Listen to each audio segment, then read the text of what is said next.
Next week's presentation is by the Toastmaster Club, facing our stereotypes together. There's going to be 4 people offering the talk next week, 2 Americans and 2 Mexicans. We'll discuss the stereotypes that exist about citizens of our 2 countries and how they distort and affect the relationships between our peoples. Questions such as these will be explored. Do these stereotypes affect our ability to create friendships? Do these stereotypes affect how we treat our neighbors, and for NOB expats, how we treat hired to help us do our work for us? Is language our only barrier to closer ties with our sister countries? So that's going to be really interesting, I think. I hope you all attend. I'm not going to go through who all the presenters are, but there's 4 people. This week's presentation, Lucky Dog, Rescue and Adoption Center. It's going to be presented by Bill Sheehan, and there's a whole bunch of supporters here, so that's fantastic. Lucky Dog Rescue and Adoption Center is a nonprofit volunteer organization dedicated to the rescue and adoption of abandoned and abused dogs in the Lake Paula area. Lucky Dog is a no-kill shelter run solely by a group of dedicated volunteers, including a volunteer board. Their only income is from private donations.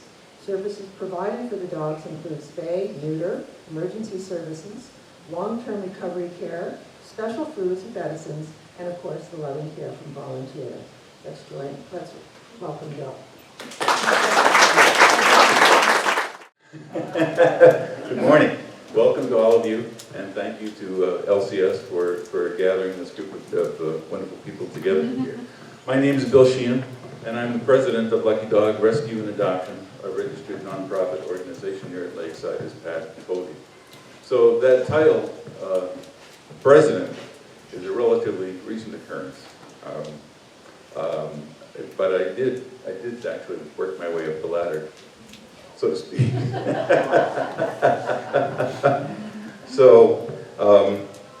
But that was never the plan, to get to the top rung of the ladder, although I understand kind of in retrospect that there always was a plan. It just wasn't my plan, and I didn't really know anything about it at the time. So my wife, Kathy, who's here, back in December, but Kathy's worked for Lucky Dog, volunteered for Lucky Dog for many years, and back in December of last year, they were short of dog walkers. So Kathy came to me and said, well, can you help out? Can you come in and walk dogs? It's just temporary, just for a couple of days, maybe a week or 2 until we can find someone else who can volunteer. So it's great. So I figured, okay, fine. I could get me out of the house, right? It gives you some exercise. I could go socialize, meet new people, make friends, meet some dogs, and it's only temporary. So I said, fine, great. So December turned into January, and January turned into February. And then in February, one of our daily managers, we call them shift leaders, people who are in charge of the facility for an entire day, left. I think went back to the States or something. So the group came to me and said, could you fill in as a shift leader? Again, it's only temporary, just for a couple of weeks, and could you find a way to do that? So I said, how hard could this possibly be, right? So that was in February, and then so February turns into March turns into April turns into May. Then I'm going to back up a little bit. In the last part of the year, in December, January, we had 2 of our founding members and board members die unexpectedly. Bob McGowan and Chris Bogley. And at the same time, we had one of our board members move back to the States temporarily, and another one of our board members moved to Ensenada for health reasons. So in April, May, I guess, the president, who's the only one who left in the board, and trying to hold the whole thing together, came to me and said, would you mind stepping up and being president? here. And I said, well, is this temporary? And he said, no, it's not. So here I am. But this is an extraordinary group of people. I've worked with a lot of organizations in my life, but I've never been a part of a group of people with a higher capacity for compassion. This is just extraordinary. You know, working in corporate America for so long, you get kind of inundated into the culture there. But what's extraordinary about here is that there are no self-centered people in a group of volunteers. They're not here for themselves, they're here for someone else. And that makes all the difference in the world. This is just one extraordinary group of people at Lucky Dog. And if you have a chance, come on out to Lucky Dog and meet them, or better yet, come out to Lucky Dog and be one of them.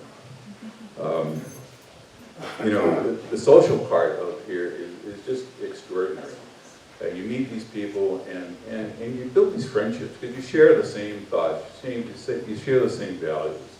You start talking about, you sit down between dog walking, right, and you sit down and you start talking about dogs.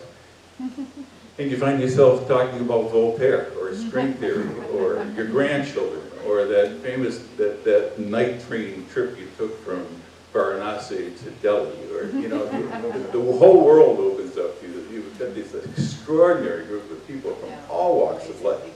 And they're all sitting down, they're all walking the same dogs, and they're all enjoying the same thing, and it's just an extraordinary experience. So if you have a chance to get out, I would highly encourage it. It's amazing. You begin to wonder, between the people and the dogs, you begin to wonder which side of the lost and found counter you've been standing on. Lost or found. So I want to give you a few numbers, and then I want to tell you a story. So the problem of dog overpopulation in Mexico is enormous, and Lakeside is a mirror of the problems that exist throughout the entire country. Dogs and cats, even those that are owned by families, are often not spayed or neutered, and most of them end up on the street. We see that here, we see that everywhere. And the reasons are many. Lack of resources, economics, cultural differences, awareness, the controlling the number of stray dogs and abandoned dogs on the streets, and the resulting suffering inflicted on these dogs, and the detrimental effects it has on the community is one of the main reasons that Lucky Dog was established. You know, some doctors say that dogs may be better than antidepressants. They can lower your blood pressure, they can ward off depression, they can boost immunity, they improve your social life, they reduce anxiety. Sometimes they can even find you a date. But some dogs can also sniff out cancer and even detect low blood pressure in their diabetic owners. But none of this is possible if they're abandoned on the streets of Mexico. So here's a few numbers. An estimated 23 million dogs and cats wander the streets of Mexico. That's larger than the human populations of New York, Los Angeles, Toronto, Chicago, Vancouver, Dallas, and Miami combined. 23 million abandoned dogs and cats. So here's a little math. You probably haven't heard it this way. 1 + 1 = 67,000. One male dog and one female dog and their offspring can produce 67,000 puppies in 6 years. I've been down here, my wife and I have been down here just 6 years. We moved here in 2016. We have about 25 dogs currently at Lucky Dog. 25 dogs times 67,000 for each couple of dogs. 8,350,000 dogs could be produced from the number of dogs that are at Lucky Dog. So we spay and neuter all our dogs. That's one of the wonderful things that we do, and it helps this community immensely. Can you imagine that number of dogs? I get upset when I 3 or 4 when I walk out the door. So here's one final fact. Only 1 in 10 dogs born today will find a home. Many will simply not survive. 1 in 10. So I'd like to begin by telling you a story. I call it A Lot Can Happen. You guys don't hear me. I can't keep this evenly spaced in my mouth here. So a lot can happen between lost and found. So I've been reading an interesting series in the New York Times. It's called It's Never Too Late, and it's about people who decide, often late in life, to pursue their dreams on their own terms. It's never too late to quit your job.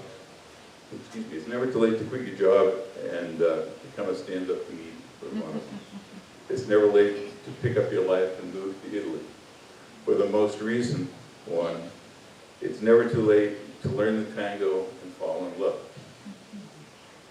So the latest is about a 63-year-old single woman by the name of Nancy Cardwell, at the pinnacle of her career at the Wall Street Journal, the first woman editor of the Wall Street Journal, who had decided she had had enough, and she quit her job and moved to Georgia to join Habitat for Humanity. Through connections there, she began to visit Buenos Aires, learned to tango, and fell in love. Now, at 67 or 75 years old, she's married to her 80-year-old dance instructor, Luis, and she spends her days in bliss between tangoing in the narrow halls of her home in Arlington, Virginia, the Milongas in Buenos Aires, and volunteering for the less fortunate through Habitat for Humanity. So, it seems to me that, like Nancy, we all have two choices about how to spend our lives. Figure out what you love to do and fill your days with joy pursuing your dreams. Or figure out what breaks your heart in this world and do something about it. A few lucky souls have found a way to do both. These are the fortunes of the volunteers at Lucky Dog. A few months ago, it was Janet Kilburn. I don't know how many of you know Janet. She's here with us today. Janet's just an extraordinary person. She's one of the founders of Lucky Dog. She's the head of our medical team. She's on our operations team. She's a volunteer every Friday. She's there constantly. She knows more about dogs than I will ever know in my entire life. She's 87 years old, and she has more energy than I had when I was 12. But it was she who reminded me why I'm so drawn to this place.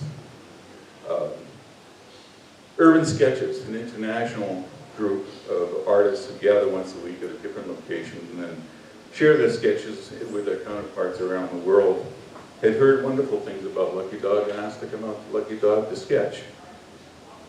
And Janet expressed a concern that artists would see Lucky Dog and portray very different aspects of who we are. Some would present a happy, bustling place, happy dogs going for a walk, but they could also portray the underlying sadness of the homeless dog in a shelter, in a cage. And I realized that Janet, as usual, was right. But perhaps more than she realized. What I've found in my very brief tenure here at Lucky Dog, besides the waggly tails and the wiggly butts, and the extraordinary capacity for compassion, the camaraderie and the caring, is a guidebook, a tutorial for living. A tutorial for living in a world that always demands both our gratitude and our grief. An exploration of the way chance becomes fate and love intertwines with heartbreak. What I've found here in this place between lost and found is a roadmap to living. It's not quite balanced, though. The joy here always outweighs the heartbreak. And this is an extraordinary tribute to the volunteers of Lucky Dog. So the series in the New York Times inspires me with the limitless possibilities of joy in this world. I find the same thing. People like all of you who have found the joy of giving and the reward of being an indispensable part of the change the world into a better place than the way we found it. This is striking. What is striking? And what separates us from all the other shelters around Lakeside, and there are several, is our volunteers' personal investment in the welfare of each and every one of our dogs. I see it every day. I see that these people lead a purposeful life. And that's something extraordinary that I see a lot of volunteers, a lot of the retirees down here who are looking for a purpose in their life, who don't have that to fall back on. This is an extraordinary community of people who share a purpose and who share the same values. And if you have a chance to join us, I would love it. So I'd like to tell you a little bit about the history of Lucky Dog. Jeffrey Kay and his partner Lourdes Avila started the animal shelter in Riberas from the remains of the Chapala Humane Society. That was back in 2001. And at the time they had everything. They had birds and cats and dogs and you name it. But the doghouse then moved around to various places. And many of our current volunteers actually worked at that shelter. They would volunteer. They would spay and neuter dogs. I guess they took in about 140 or so dogs, spayed and neutered them, took care of them, provided them veterinary care, etc. But the facility was never large enough to accommodate the number of dogs needed to be rescued, and that organization closed in June of 2012 and moved out to its current location east of Chapala in 2012, partnering with Dr. Antonio Ladrone of the Ladrone Clinic. You know, there are two brothers, Hector, who currently owns the Ladrone Clinic in Riberas, and his brother Antonio, who operates out of Guadalajara. So the animal shelter there was closed. Jeffrey kindly provided donated fencing and materials to operate this new shelter out of Lucky Dog, and that's where we've been today. And we've been out there for 10 years now. 10 years, long time. So Lucky Dog's mission statement. The mission of Lucky Dog Rescue and Adoption is to improve overall animal welfare in the Lake Chapala communities by saving the lives of dogs that are abandoned or at risk and providing quality care until they can be placed into loving, caring, forever homes. But that doesn't really tell you who we are or why you should care or what this means for you. Dog shelters are really an essential part of every single community, and especially here with the enormous number of abandoned dogs on the streets of our cities and villages here. Shelters make love connections. They supply us with our best friends.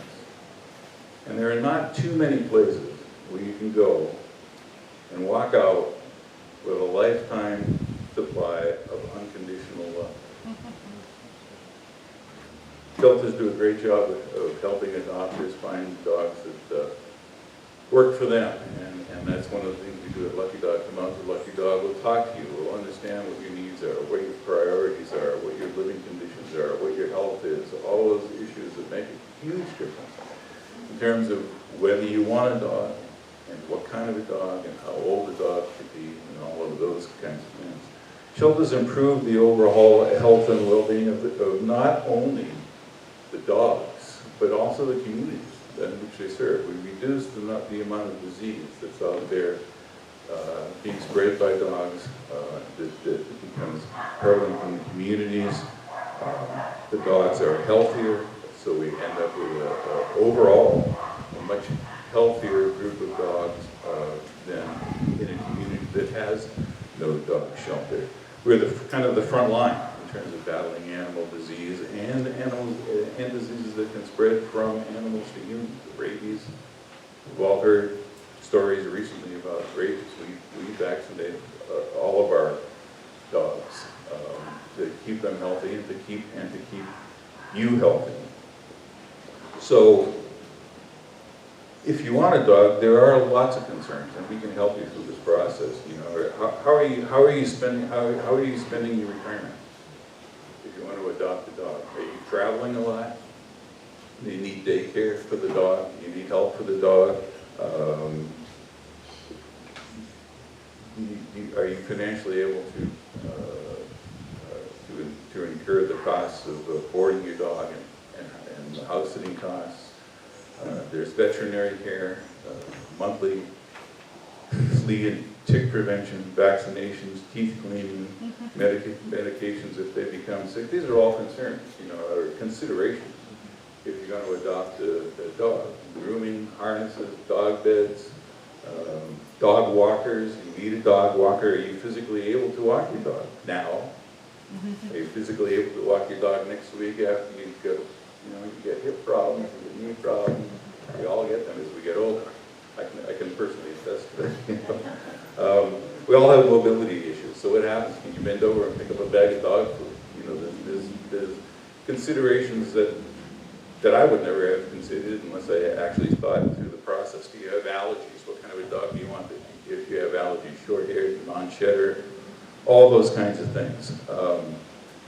So shelters can help you through all of those kinds of issues.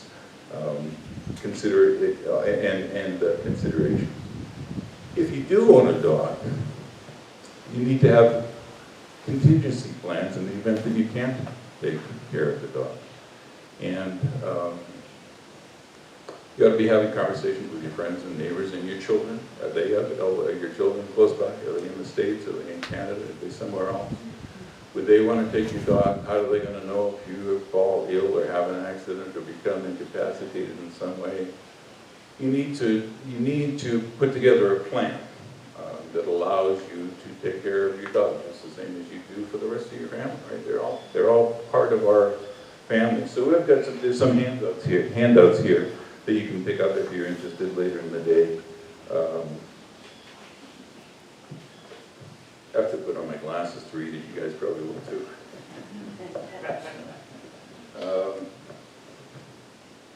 This is pretty simple, but it's really important. The temporary caregiver, somebody that can come into your house tomorrow if you have an accident, or today if you have an accident, or suddenly incapacitated, and information about who the primary caregiver would be, who your temporary caregiver would be, a backup caregiver.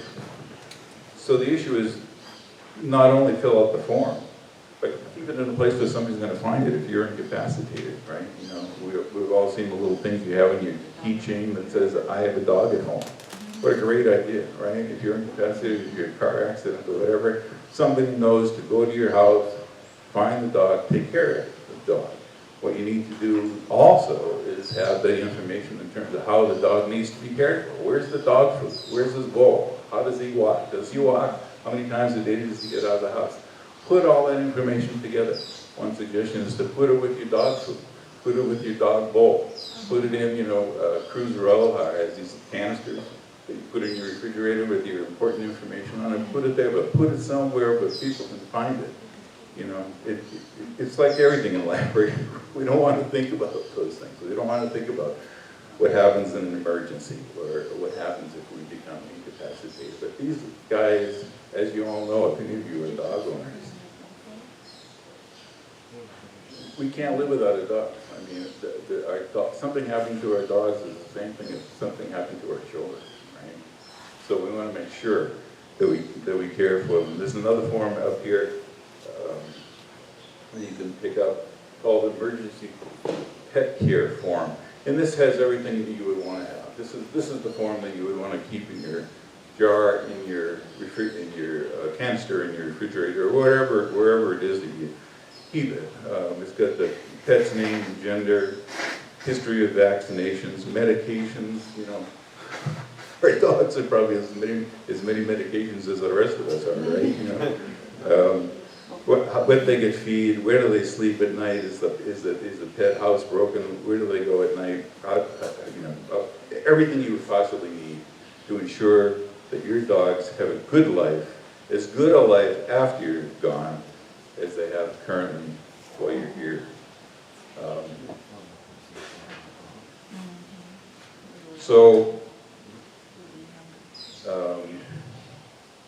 And then there are other considerations in terms of when you pass on, or are injured, or incapacitated, and it's not unlike having a will in place, right? And Lucky Dog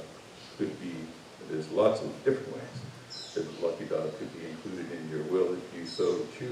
You know, many of us are children. We had life insurance policies, for instance, with the beneficiary as our children.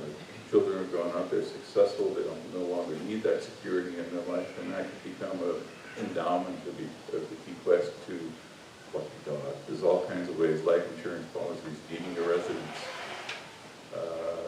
residence with a conveyance on it, so that you can stay in your home as long as you're alive, and then the value of the home converts to lucky dog at that point in time. So if you want to talk, there's lots of ways.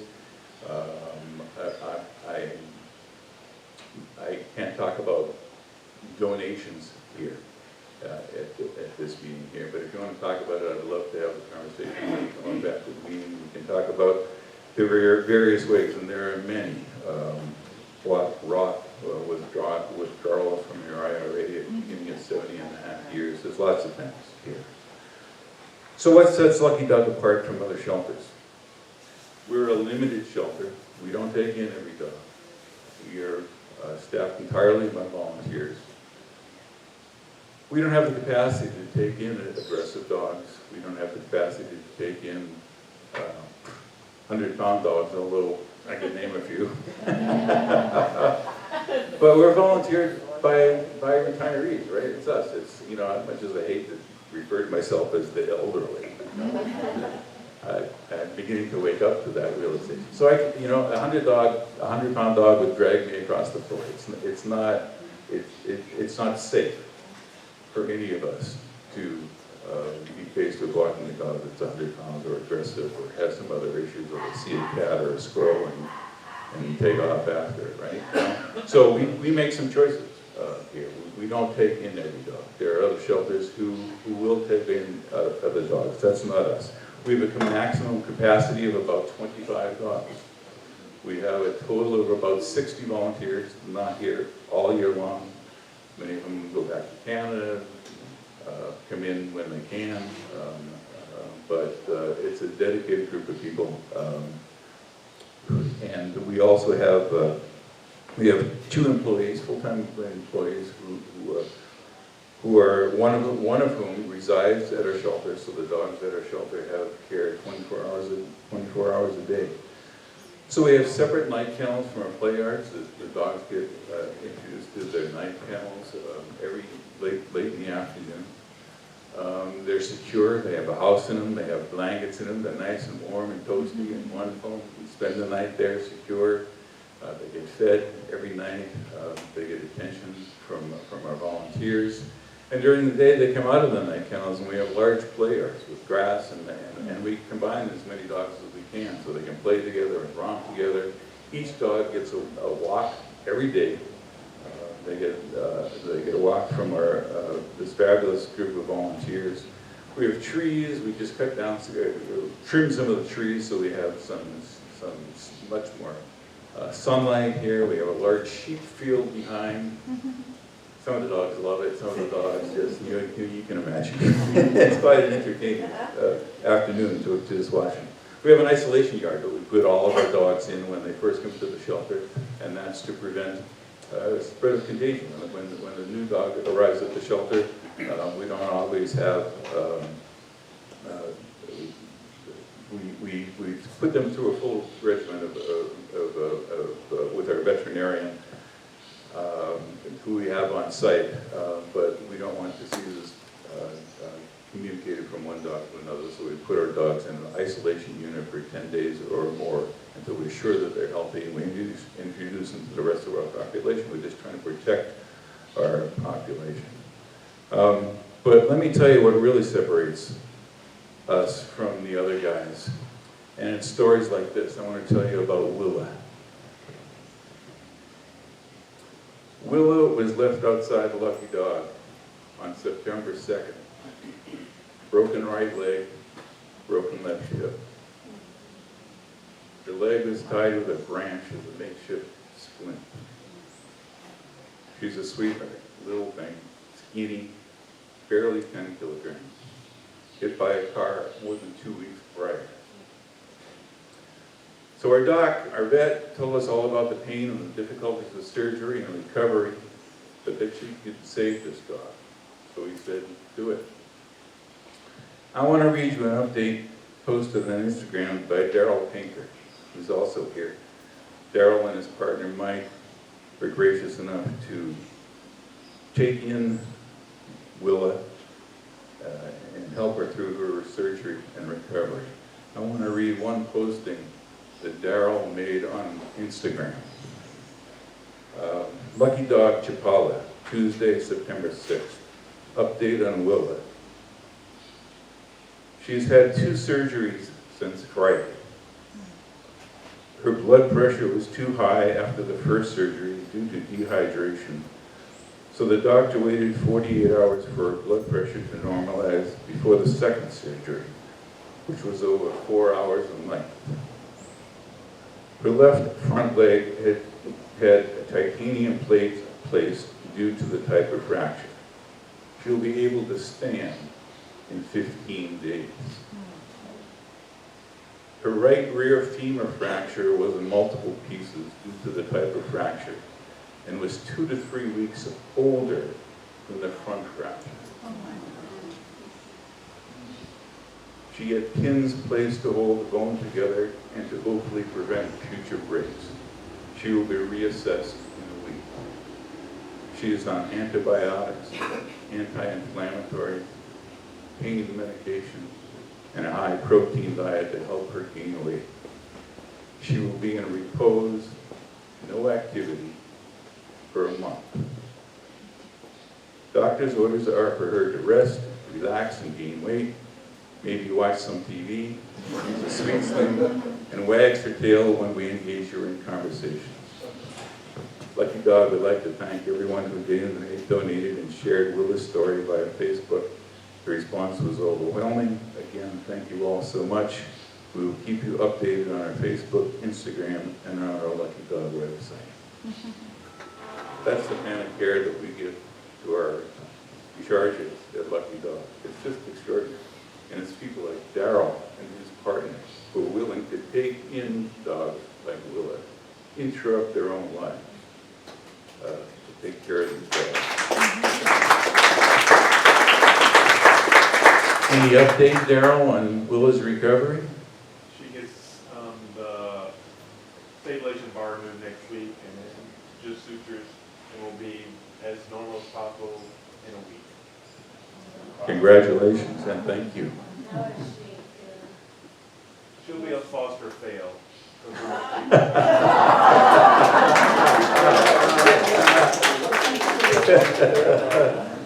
So those who didn't hear it, Daryl saying that Willa will be a foster fail. That means they failed at being a foster home, and they will now adopt her. So the Lucky Dog community rose up and raised 30,000 pesos. 30,000 pesos for Willa's surgery.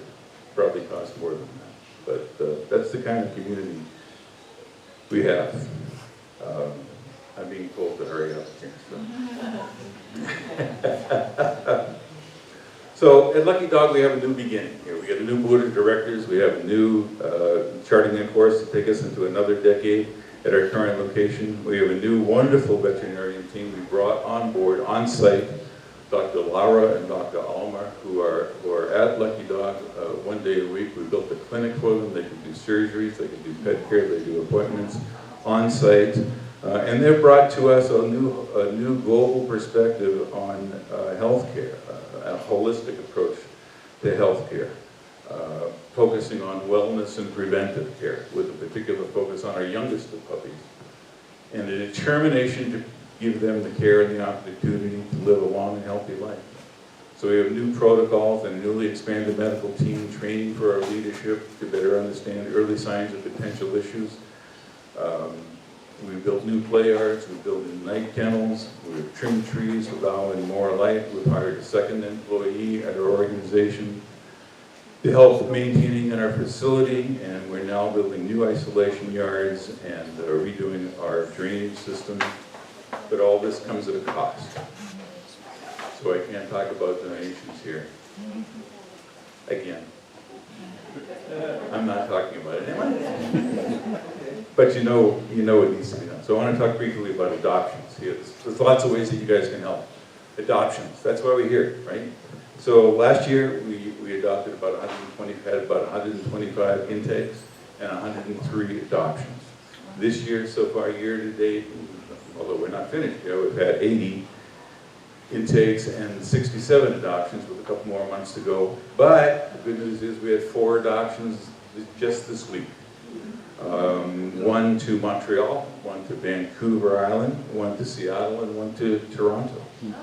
So we have local adoptions, and then we have a Dogs Going North program where we advertise on sites like Pet Finder and Pet Establishment, find homes all over North America, all over U.S. and Canada, and find ways to transport our dogs to those homes. So those costs are expensive to transport a dog, right? Bolaris charges $100 for each dog. We always accompany our dogs with what we call a flight angel, a person who ensures that they're safe during their flight and ensures they get to be our adopter on the other end. $100 to adopt to transport a dog in Bolaris, $200 on Aero Mexico, plus the flight of plus the cost of our flight angels. Dogs Going North require rabies vaccines, they require heartworm tests, they require microchipping. Those are all expenses that we don't necessarily incur down here. So I know, so you're all aware of the dollars that you hear about a dog being adopted, several $100s up there. But it's all cost. There's very little profit in here.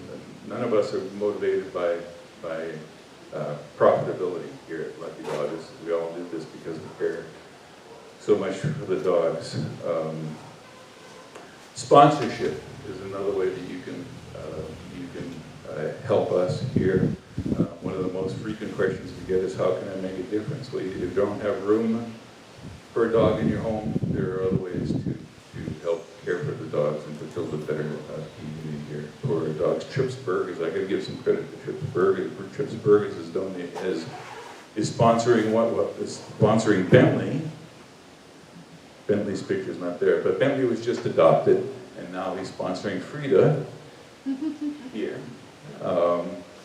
And he's also, if you get a carryout, if you get a takeout, carry-a-bar, I guess, excuse me, at Trips Burger, there's a flyer attached to each and every carryout bag to try to get our name out and to get to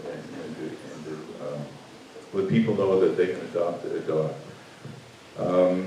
Iron Horse, I got to give some credit to Iron Horse. Iron Horse helps us raise funds. They have a Gringo Bingo is it Thursday? Thursday at 3 o'clock. And Lucky Dog is the beneficiary of all the proceeds from those games. So we're trying to build some better business partners. If you know business, if you have a business, if you own business, know somebody who owns a business, we'd love to be able to partner with you. There's lots of ways to give foundation for Lake Chapala charities. We'll give you tax, we'll give you a deductible form that's recognized by the IRS, so you can make better use of your funds here. So I keep on getting looks here, so I'm going to try to wind up here. There are a few things that compare to the joy of beginning a new day by opening the front gate of Lucky Dog and being greeted by 25 frantically wagging tongues. There isn't a better way to start your day, ever in my life have I found this. But what I've found through all of you here is that it's never too late to find the joy in this world. And that every day is a good day for a new beginning and a good day for new dogs. So I hope you'll join me one morning opening up the gates of Lucky Dog. Thank you for your time, thank you for your interest, thank you for being here, I appreciate it all.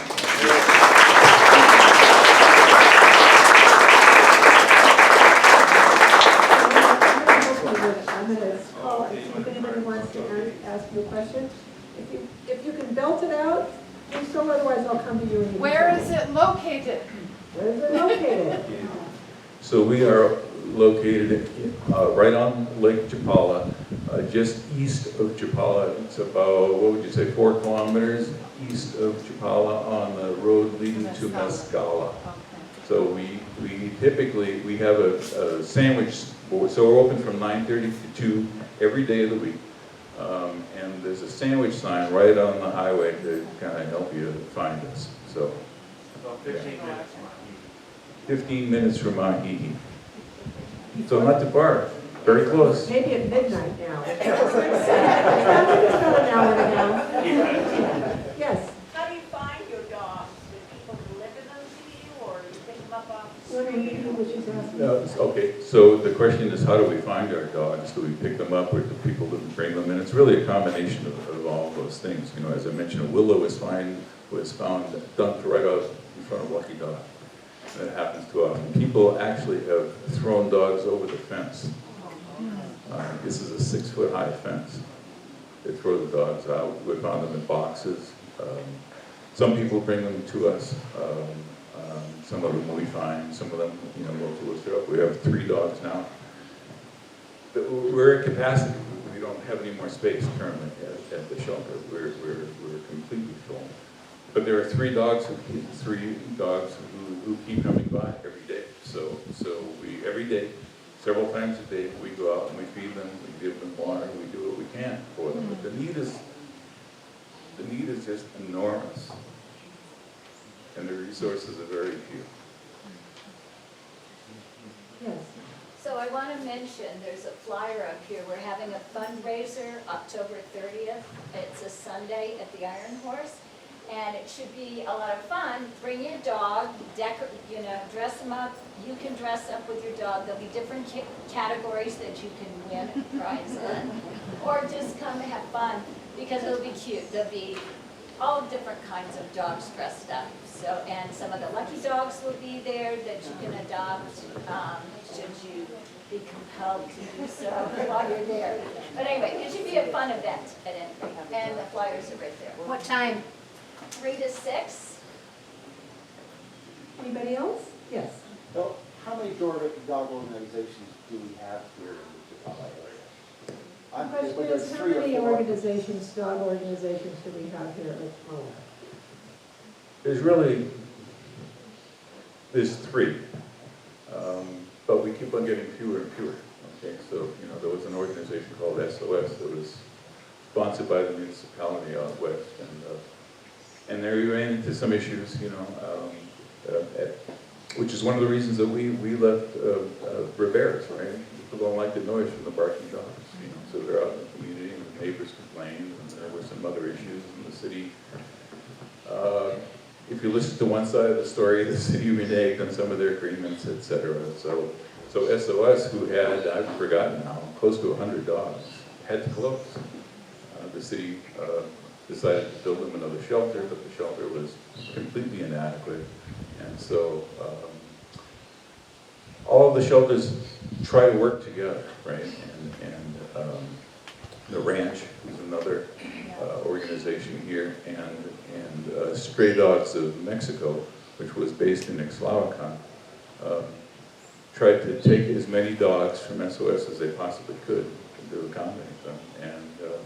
And then Rescue Express, which is a bus that we use to transport dogs, took quite a few dogs, 20, 30, 40 dogs, north of the border to try to find homes for them. So we all partnered together, but there really are only 3 organizations left now. There used to be quite a few. There used to be some smaller ones out there too. But it just kind of points out the need. The need is enormous. You know, over the past 2 years with COVID, all of the spay and neuter clinics that used to be in, we used to go out to all the communities and do spay and neuter clinics free to the people who are out there. All that disappeared over the last 2 years. Nobody wanted to go out. We couldn't. You know, it wasn't even allowed. The municipality wouldn't even allow us to do that. So, you know, think back to that 67,000 number that I talked about earlier, right? Nothing has been done for spay and neuter clinics, and now we're paying the price for all that. All of the dog shelters, the Ranch, Stray Dogs, SOS before they closed, and us are filled to capacity. So the need is enormous, you know. So, but we're all working together to try to solve this, and we're all trying to get our dogs adopted And if you don't have at least 5 dogs in your house now, you're just not stepping up, you know? It's not a question, but I just want to say that I am a lucky dog volunteer, and because I am a little bit incapacitated, I just cuddle dogs, or sit and socialize with them, and give them some comfort and some personal attention. So you don't have to be a walker. It's very nice if you are, but if you're not, you can sit and cuddle dogs. On that note, let's go ahead and end. Okay. And Bill is going to be here. The other volunteers can kind of come up around here. We can all talk about how to donate, how to participate, and you're also welcome to these forms that are up here, for emergency care and all of that. And you can take a flyer for the Halloween thing. Did I cover it? And you can look at the darling dogs that want homes. Yes. Thank you so much. Thank you.